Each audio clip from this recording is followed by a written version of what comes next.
Chasing Lincoln's Killer by James Swanson. Project by Julia Moloch.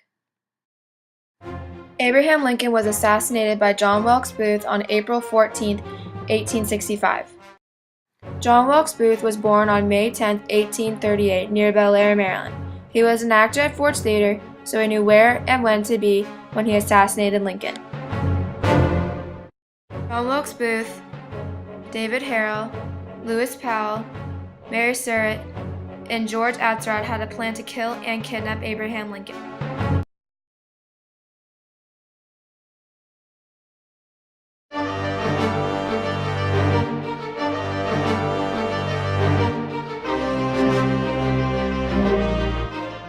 John Wilkes Booth jumped from the president's box and screamed, "Sic semper tyrannis," which means, "Thus always to tyrants." At this time, Booth broke his leg from the jump. Booth came into the president's box where Abraham Lincoln and his family were watching the play Our American Cousin. This is when Booth came behind Lincoln and shot him. Everyone in the audience was startled. They didn't know if the gunshot was from the play or if someone got shot. Dr. Leale was a surgeon in the Union Army during the Civil War. He was also the first doctor to help and assist Lincoln after he was shot. When Lincoln was shot, Dr. Leale ran over to him and lifted Lincoln's eyelids and studied his pupils and saw how serious the injury was. It was a brain injury. The doctor then found where Lincoln was shot. The wound was located in the back of Lincoln's head behind his left ear, but the bullet was still in the anterior portion of the left corpus stratum of his brain. After the doctor found the wound, he then had to let a blood clot out of the wound. After that, the doctor had to then open Lincoln's mouth and make an airway for him to breathe. When he opened the airway, Lincoln's heart began to beat and his lungs took in a big breath. When Lincoln began to breathe, they had to get him out of Ford's Theater and into a house. The White House was too far away and the rider could kill him because it was too bumpy.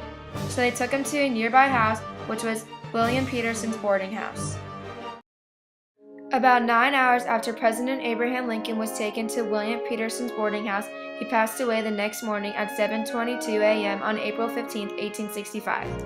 When all of this was happening, they didn't know John Wilkes Booth was on the run, so the manhunt began. After John Wilkes Booth fled from Ford's Theater, he met up with one of his partners in crime, David Harrell, in Maryland. They then stopped at Stewart's Tavern in Stewartsville, where Mary Surratt was.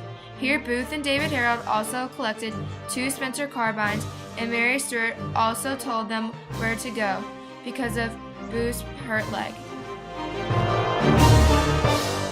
After John Wilkes Booth and David Harrell stopped at Stewart's Tavern, they then traveled to Dr. Samuel Mudd's home because Booth needed medical treatment. David and Booth got to Dr. Mudd's home around 4 a.m. Here, Dr. Mudd made Booth a splint for his leg and crutches, and they stayed at Mudd's home for about a day.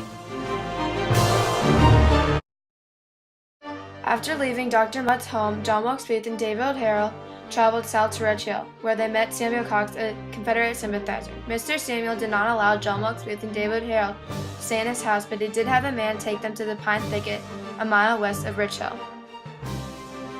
When John Wilkes Booth and David Harrell were in the Pine Thicket, a man named Thomas Jones, who was in the Confederate Secret Service, helped the men while they were in the thicket.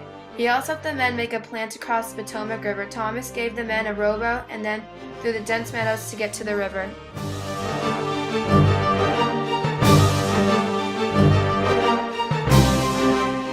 When John Wilkes Booth and David Harrell got to the river, they had to wait for nightfall so no one could see them.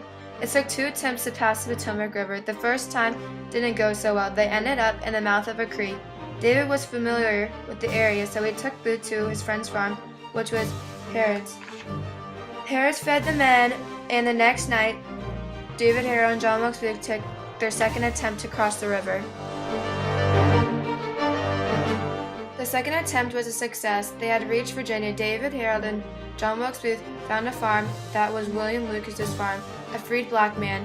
John Wilkes Booth and David Harrell kicked them out of their house and stayed the night and ate their food. The next morning, Lucas's son took the men to Port Conway Ferry, where John Wilkes Booth and David Harrell met 3 Confederate soldiers. The soldiers took them to Booth's final stop, Garrett's farm. Richard Garrett owned a tobacco farm. Miss Garrett did not want the men in their house, so the Garretts made them stay in the barn. John Wilkes Booth and David Harold had no idea that the soldiers were only miles away from finding them. That night, the Garretts had soldiers pounding on their door. They had no idea that the 2 men that were staying in their barn were the most wanted men in the United States. The Garretts told the soldiers that there were 2 men staying in the barn. A lieutenant detective from the cavalry yelled out for the 2 to surrender. Booth yelled back, "I'll never surrender, but oh, Captain, there's a man in here who wants to surrender awful bad." Harold came out slowly, then slammed to the ground by the cavalry. But Booth still wouldn't come out of the barn. The cavalry threatened Booth by saying that they were going to put the barn on fire. Then Sergeant Barston Corbett fired at Booth, hitting him in the neck. Booth was not dead, but paralyzed.